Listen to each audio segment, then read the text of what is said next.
Hello guys, kumusta kayo? First time ko magre-review ng PLE or ng pay-per-view ng WWE event. At dahil special ang event na to, itong Survivor Series War Games 2023. So, ito yung pagbabalik ni CM Punk sa WWE. After almost 10 years, no? Alam ko, maraming nag-iisip sa atin na hindi na darating yung araw na to dahil nga sa past issues ni CM Punk sa company, 'di ba naranasan din natin to kay Bruno Sammartino, kay Ultimate Warrior, na hindi na daw babalik pero nakabalik sila for Hall of Fame. At least nakatapak sila sa WWE ulit for how many years. And ganun din si Sting, sabi hindi daw magjo-join sa WWE. Salamat kay Triple H, no. So ngayon nga yung pinakakabangang pagbabalik ni CM Punk sa WWE. Nangyari na nga sa event na to itong last Saturday sa pay-per-view ng Survivor Series 2023 War Games. So, after ma-terminate ni CM Punk sa last August or September sa AEW sa ibang company dahil sa backstage issues niya or backstage fight niya with Jack Perry, simula noon ang daming rumors, ang daming hints na babalik si CM Punk. May potential na babalik si CM Punk sa WWE. So, walang nakakapagpatunay kahit si CM Punk is dinidi na yon, and then also yung WWE, ganun din, vice versa. Ayun, ito yung pinaka the best na kinep na secret ng WWE, no? Maraming nangyari naman na to ng mga secret, mga surprise entrances, surprise na pagbabalik, and then surprise acquisition. Pero iba yung kay CM Punk ngayon. Ang dami, 50-50, maraming sasabing hindi, walang chance. Maraming nagsasabi na oo, pero until last minute nung bago siya bumalik, hindi nag-leak. Yun ang kagandahan is ang nakakalamdang daw according sa interview kay Triple H, si Triple H and yung president ng WWE na si Nick Khan. So ayun, kahit si Vince McMahon walang kinalaman, pati yung Endeavor, kung parent company ng WWE, is na surprise din sa pagbabalik ni CM Punk na to, no? Hindi ako pa ni CM Punk, pero gusto ko yung nangyari na to dahil magdadagdag to sa interest ng mga audience sa WWE. And nostalgic na rin dahil maraming memorable matches and moments si CM Punk, kahit pa napaka-controversial niya. Sabi ng Triple H, whether you like it, you like him or not, or negative or positive, and pinag-uusapan si CM Punk, which is totoo. So ayun nga, marami ngayon, kung napapansin ko yung mga kakilala ko na nawalan ng interest manood ng WWE, nagkaroon sila ng interest ulit na mag-tune in para manood ng WWE. So, kahit yung mga lumang fans is pinag-uusapan ngayon, is bukang bibig, and umabot ng ilang milyon yung tweets about kay CM Punk. Hindi nga ako fan, pero looking forward ako sa mga plans sa kanya ng WWE, sa mga future matches niya. And isa sa mga prediction ko personally, mas magiging matindi, mas maganda yung Road to WrestleMania 40, which is next year. And excited ako sino yung mga kalaban niya, and baka matupad na yung pangarap niya mag-main event kung gusto niya mag-main event sa WrestleMania. And ang prediction ko personally, CM Punk versus Seth Rollins for the World Heavyweight Championship or World Heavyweight title.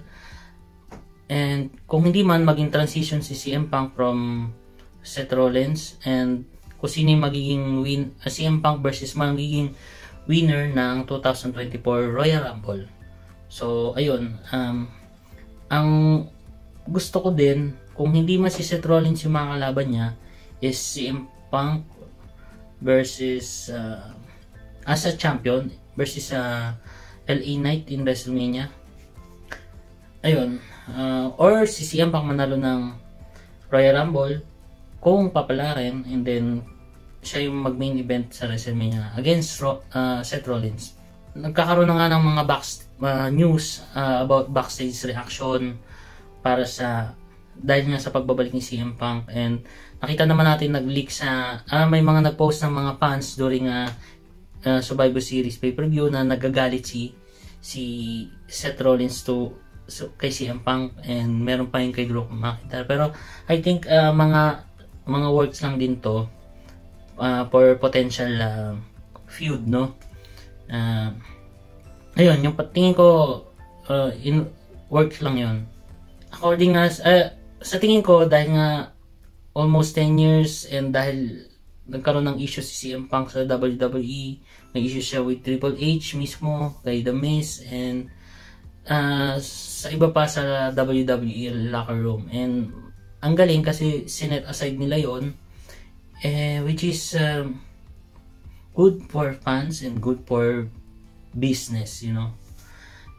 And of course, hindi lang si CM Punk yung nagbalik.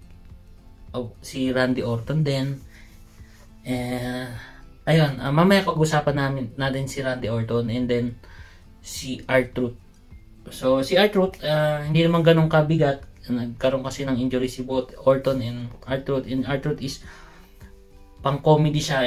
Kahit saan siya lumabas sa segment or matches, is pang-comedy si R-Truth. So, exciting din, di ba? Para naman tayo dun sa event mismo, meron lang 5 matches, no? So, ang nag-open ng match is yung Women's War Games match. And then, meron 2 team kay Team Bianca Belair and Damage Control. Kay Bianca Belair, si Shotzi, si Bianca, si Becky, si Charlotte Flair. 4 sila against Damage Control, which is consisting of Bayley, Asuka, Io Sky, and Kairi Sane. So, alam nyo, kung napanood nyo na, para sa akin, personal din na opinion, is yung War Games ng Women's Division is much better than the men's War Game match. Hindi naman ganun kalayo, pero much better lang talaga ang women's this time. So, there are lots of great spots, like yung si Io Sky, yung highlight nito is si Io Sky is tumalon from the top cage, and nakasaklab sa ulo niya yung trash can, and then tumalon siya sa mga competitors niya. Ayun, and then isa pa yung moonsault ni Charlotte from the top cage din. And ang nakakatawa dito, bawat may papasok na competitors is sumisigaw yung audience ng table, pero last na naglabas ng table, yung huling pasok nga is si Asuka. So nakakatawa yung mga audience, and sigaw-sigaw sila ng table, pero iba-iba yung nilalabas ng mga competitors na weapon. So nakakatawa yun. And then yung maraming near falls from both teams, and yung mga near falls na ngayon na sinisave ni Bayley. Isang spot doon si Asuka is bubugahan niya ng miss si Shotzi, pero nakailag siya, and then itong si Bianca is inisprayan ng fire extinguisher si Asuka. Si Charlotte Flair i-spear niya sana si Kairi Sane, and then sinave na naman ni Bayley. Imbis na si Sane yung ma-spear ni Charlotte, si Bayley yung nakatanggap ng spear from Charlotte. And then for finishing, of course, si Becky Lynch, yung finishing niya is dineliver niya yung manhandle slam through the table. Ewan ko sino yung napin niya doon, si Asuka or si Io. Nakalimutan ko na. So, yung Bianca Belair team wins.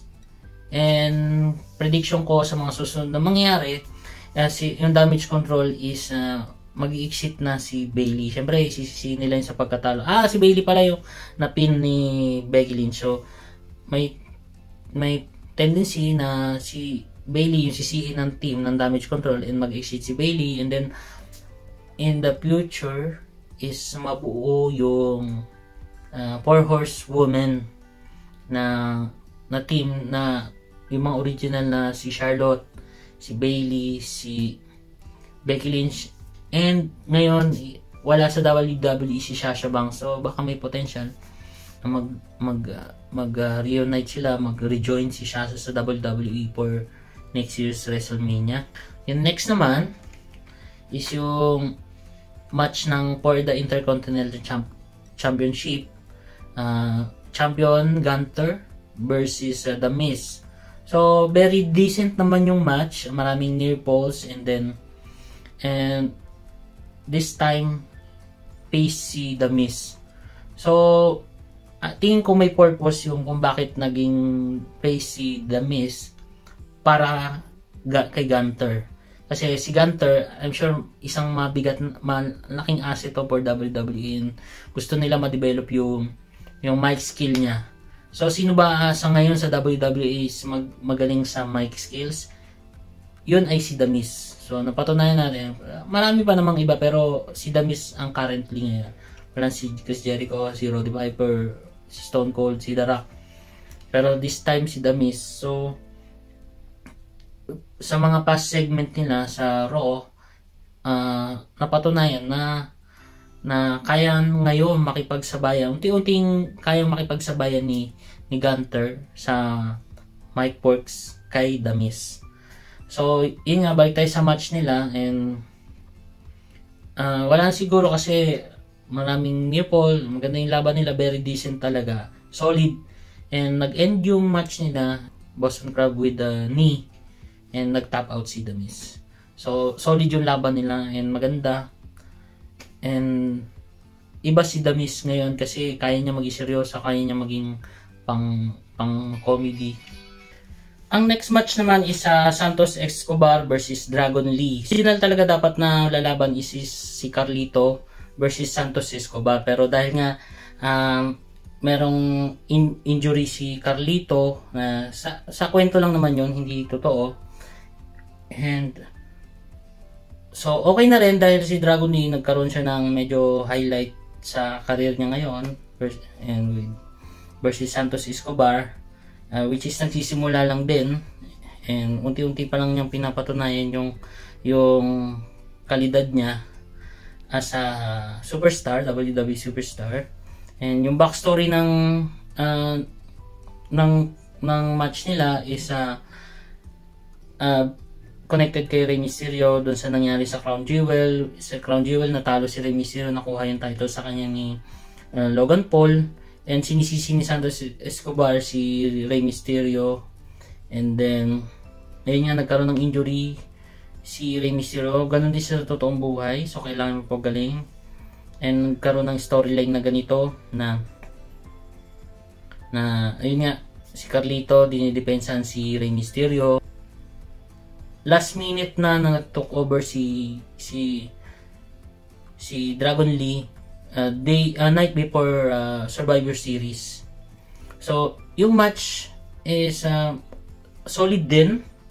Sabi ko nga solid yung match na to, and nag-end siya na si Santos Escobar is dineliver niya yung Phantom Driver, and marami silang exhibition na very decent din naman. Yung match is solid din, maikli nga lang, so yun yung isang downside is maikli, sobrang bitin, pero pinakita ng dalawang competitor na to na may potential sila as a future big star ng WWE. And short but decent match. And of course, the next is Rhea Ripley versus Zoe Stark for women's heavyweight women's world championship. And ito sa 5 matches, ito yung medyo down sa akin kasi don't get me wrong, I love Rhea Ripley as mommy. Sobrang hot niya dito, no. Medyo merong mga botches lang talaga sa match na to. Medyo, or botches ba, or medyo dragging, medyo mababa yung level ng energy nila dito, and hindi nila dala yung crowd kahit pinipilit nila, and then parang wala sila parehong energy, no? So okay naman, and hindi siya ganun ka the best katulad ng Gunter versus The Mismatch and Santos Escobar. Parang inaabangan na ng mga tao is yung final match, which is yung war game ng mga kalalakihan na superstar. And yun, natapos yung match is dineliver ni Rhea yung Riptide and to pin the Zoe Starks. Main event na. Ito na yung men's war game. Team Cody Rhodes consisting of Seth Rollins, Sami Zayn, Jey Uso, and Randy Orton. Nagbabalik na si Randy Orton. Versus Judgment Day consisting of Damian Priest, Finn Balor, Dominic Mysterio, JD McDowell, and Drew McIntyre. Sa una pa lang ng palabas ng buong event is tinitisan nila na mukhang hindi makakarating si Randy Orton, hindi pa nagpaparamdam. But of course, finally nagpakita naman siya few minutes before yung actual na oras na dapat isalabas siya. So, ang galing, surprise kasi maraming haka-haka na kung hindi siya dadating is si CM Punk yung lalabas ko. Nagcha-chant na yung mga audience ng live audience na CM Punk kung hindi makakarating si Randy Orton. So, isa yun sa the best na ginawa ng WWE to surprise yung audience, and yun. Yung history, ang daming kwento sa between these superstars, no? Especially Randy Orton, bakit siya nawala, nagkaroon siya ng injury dahil kay Jey Uso, and pinakita doon nagkaroon sila ng short interaction na sinabihan niya na hindi niya nakalimutan yung ginawa. Of course, kay Drew McIntyre, and yung past feud niya hindi kay Drew or kay Cody Rhodes, as dati silang team legacy, and syempre ito yung dito sila nag-reunite ngayon, reunion na nila to. So ayun, so ang ganda kasi may story. Ito yung magandang ginagawa ng WWE actually ngayon is ang story, merong laman yung mabawat matches nila, may story talaga dito. Doon sila nagpo-focus, hindi ganun kaganda yung execution ng match, pero may story. Yun yung sinusundan talaga ng audience. Ang isa lang ang memorable spot dito is yung RKO ni Randy Orton kay JD McDowell. Si JD McDowell is tinulak ni Sami Zayn and ni Seth Rollins si JD pabalik sa ring, and then sinalo ni Randy Orton ng RKO. Yun yung highlight nung buong match na to. The rest is forgettable na. Pero solid lahat ng execution, solid yung matches, solid yung mga finishing moves nila, and of course nag-end yung for both teams, no. So nag-end yung match na to is Cody Rhodes delivering crossroads to Damian Priest. So ayun, nakakatuwa, and the best yung pagbabalik ni Randy Orton. Isa nga pala, bago siya bumalik is merong moment doon na dapat i-cash in ni Mami, ni Rhea Ripley. Dala niya yung briefcase para si Damian Priest is i-cash in niya yung Money in the Bank niya. So biglang dating ni Randy Orton. So yung itsura ni Randy Orton this time is very good physique talaga siya. So parang ang lakas ng dating niya. Overall, solid yung pay-per-view, itong PLE na to. Sobrang the best. Kahit 5 lang siya, pero very solid. And tama lang na 5 lang yung matches.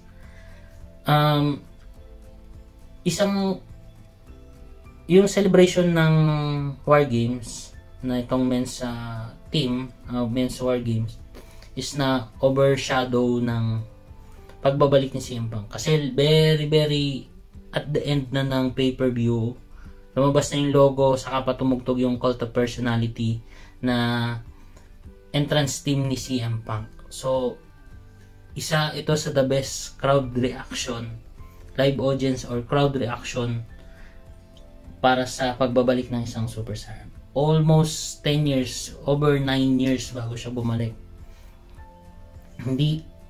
Walang nakapagsabi, hindi alam kung mangyari pa ba to. Well, ayun na, bumalik na si CM Punk. So, isa rin ako sa mga excited na mangyari, and confirmed na si CM Punk na mag-a-appear tomorrow Monday sa Monday Night Raw, sa Raw, WWE Raw. And abangan natin kung ano yung mga sasabihin niya. Of course, alam niyo si CM Punk, kung ano naman sasabihin sa mic, and yun, isa yun sa CM Punk and Randy Orton. Abangan natin kung ano yung mga gagawin nila sa WWE. And napaka-excited na ako sa WrestleMania, Road to WrestleMania, yung build-up ng mga matches doon, lalo na nandito na si CM Punk at si Randy Orton. So, ayun. Thank you very much.